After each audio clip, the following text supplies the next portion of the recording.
Hello everyone and welcome back to Family&Fusion. Back here with another cooking video today. It's not going to be a simple one today, but definitely delicious. So today I'll be making chicken biryani.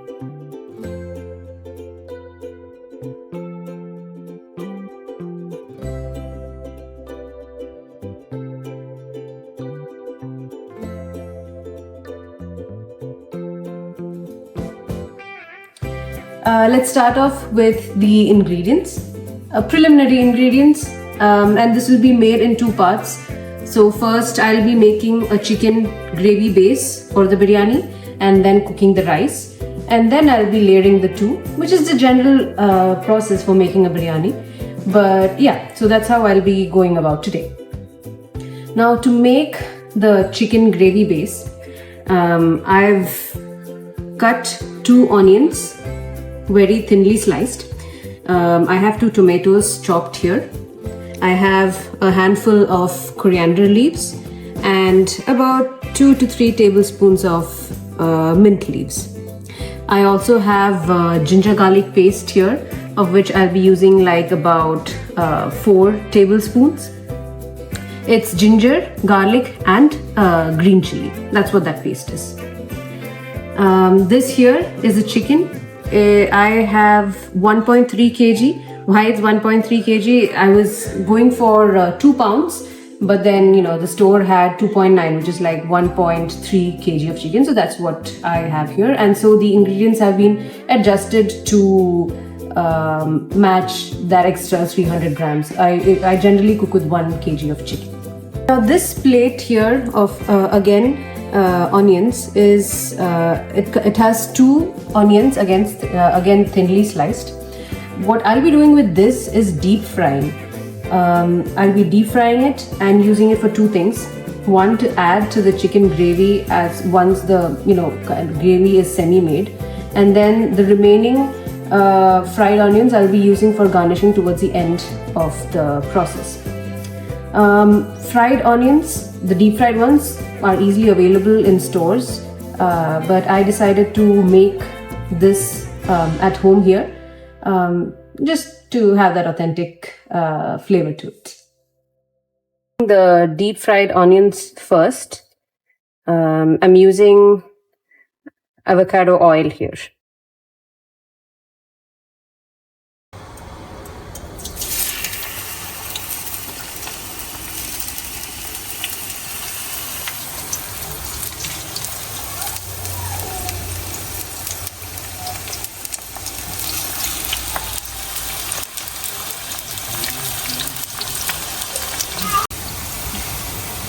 So as you can see, the onion has deep fried and become a nice brown color. So I'll be taking this batch out now and then putting in the remaining onions.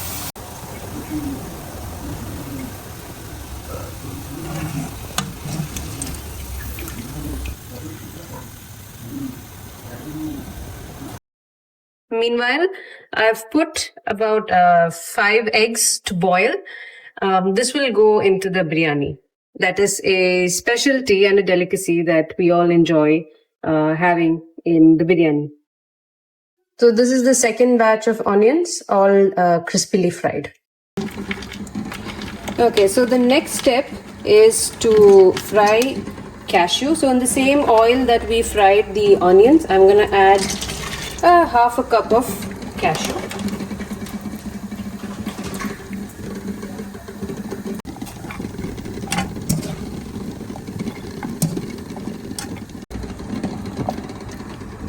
I'm also frying about a quarter cup of raisins. The raisins won't take much time, so just make sure that they don't burn, and so that you take them out quickly.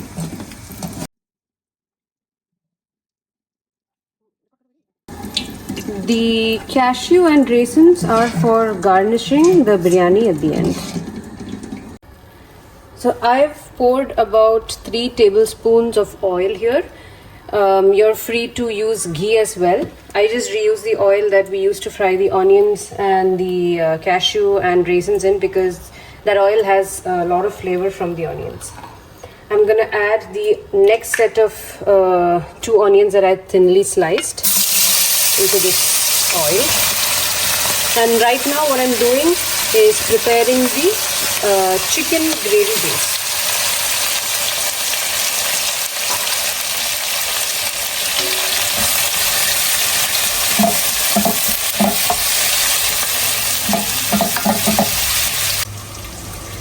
Now let's start with the preparation for the rice for the biryani.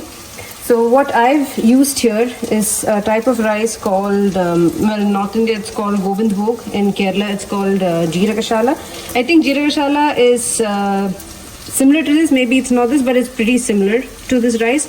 And the point is, when we're making a Kerala based biryani, a lot of times we use a small grained rice rather than longer ones like basmati to get that authentic flavor. What I've taken here is 3 cups of rice, and now I'll be starting off the preparation. So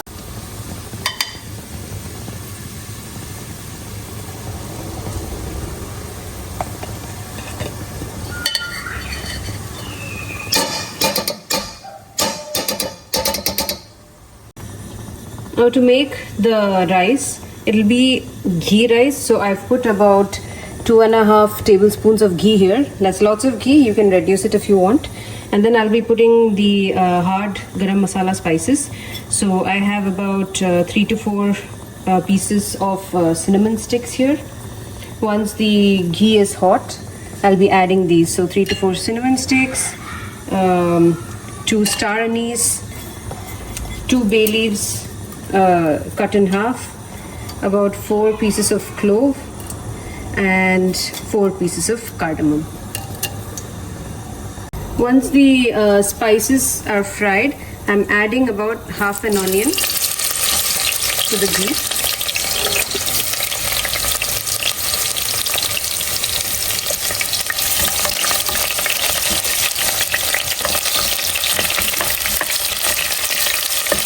To this fried mixture, I'll be adding the rice now. You can also actually pour the water prior to adding the rice, boil the water and then, do this.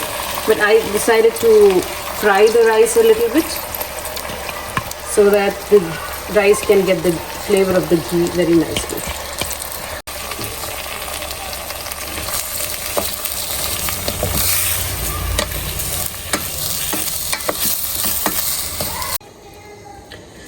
I'm now adding the water, which will be 4.5 cups. The measurement is 1.5 cups of water for 1 cup of rice. So that's 4 cups that I've added there, and then the half cup. So I'm adding the right amount that will get the rice cooked so that we won't have to drain the water later. Now I'm adding half a teaspoon of turmeric powder and 2 teaspoons of garam masala.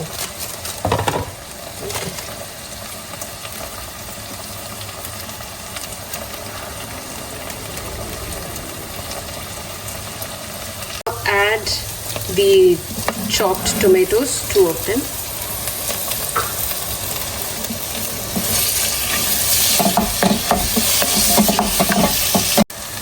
Now to this tomato and onion mixture, we'll add the chicken.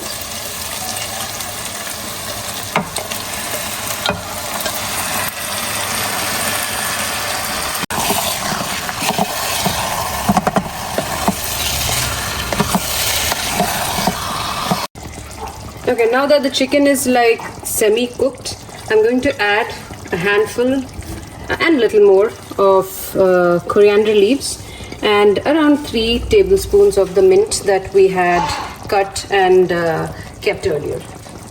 Now the chicken has almost finished cooking. I'm going to add 1 tablespoon of lemon juice to this. Well, actually a little more than a tablespoon because we have 1.3 kg of chicken. And I'm going to add about 2.5 tablespoons of whisked curd to the chicken gravy. So make sure that you turn off the heat before you add the curd, because it can curdle. So just make sure you do that. Now give all of this a good mix. You can see that the gravy, we still have a lot of gravy remaining, so I'm going to turn on the heat once I give the curd and all of that a good mix, so that we can get a thicker consistency for the chicken. Now that the gravy is almost done, I'm going to add the deep fried onions that I had made before. I've crushed them here, and I'm gonna add them to the chicken gravy.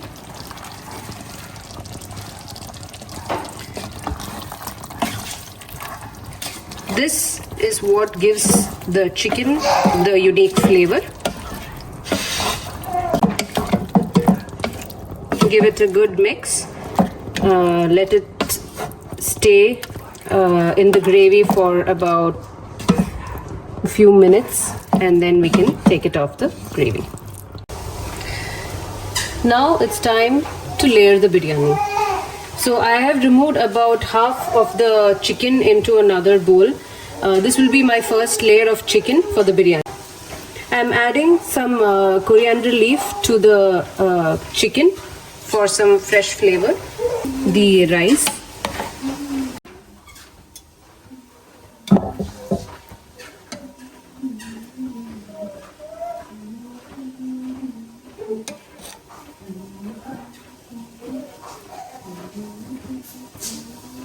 To each layer of rice we add some ghee, and that gives it more of a flavor.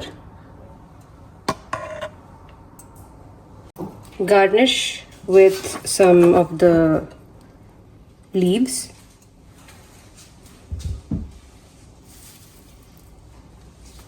Some fried onions. You can be generous with it.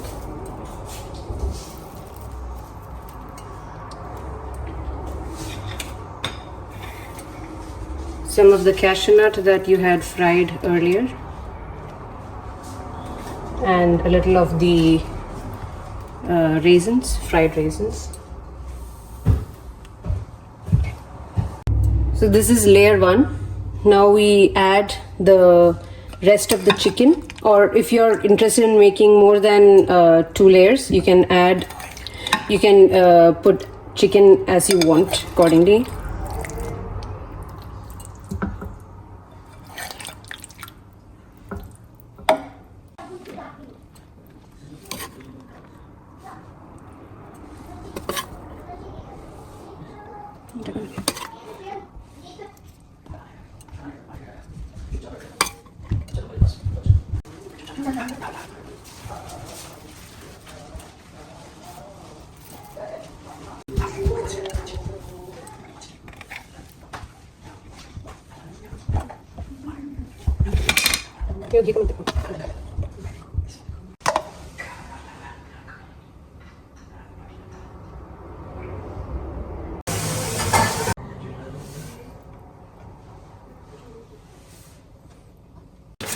The last step now is to give this biryani dum, which is basically covering it completely, making it airtight and cooking. So I'm using aluminium foil. I found this tip online, so I'll be doing that. Basic thing is to ensure, like I said, is that no air enters the vessel when you're leaving it on low flame for cooking. So once you've tightly kept the foil, you keep the lid on top of it again and make sure that there's no gap for air to go in. And now you'll give this a final cook, which is basically giving it a dum on low flame.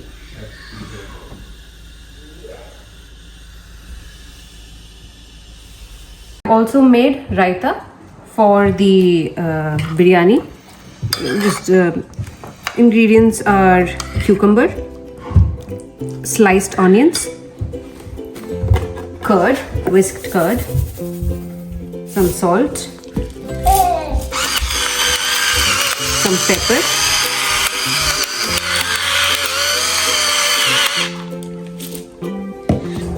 and coriander leaves.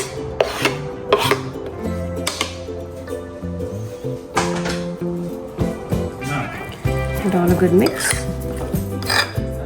And I've not put green chilies, but if you'd like, you're welcome to do that to give it a bit more of heat. So I've given this dum for about 10 to 12 minutes. Ready to open this up now.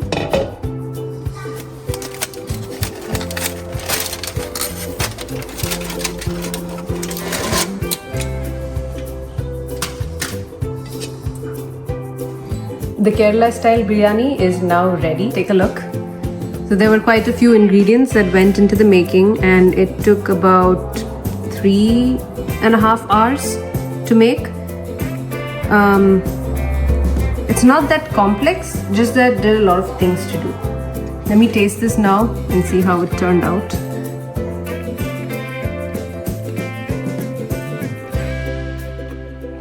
Lots of flavor, lots and lots of flavor. I would say the hero are those fried onions. Here's a look at the chicken. You can see it's quite well cooked.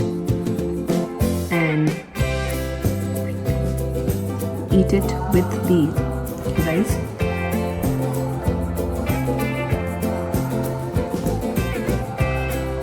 Really, really good. To accompany this would be a good glass of lemon juice. So if you liked this video, the recipe, please do try it out. I hope you enjoyed watching this video till the end. Please don't forget to like and share the video and subscribe to Family and Fusion for more such content. I'll see you all in the next one. Bye bye.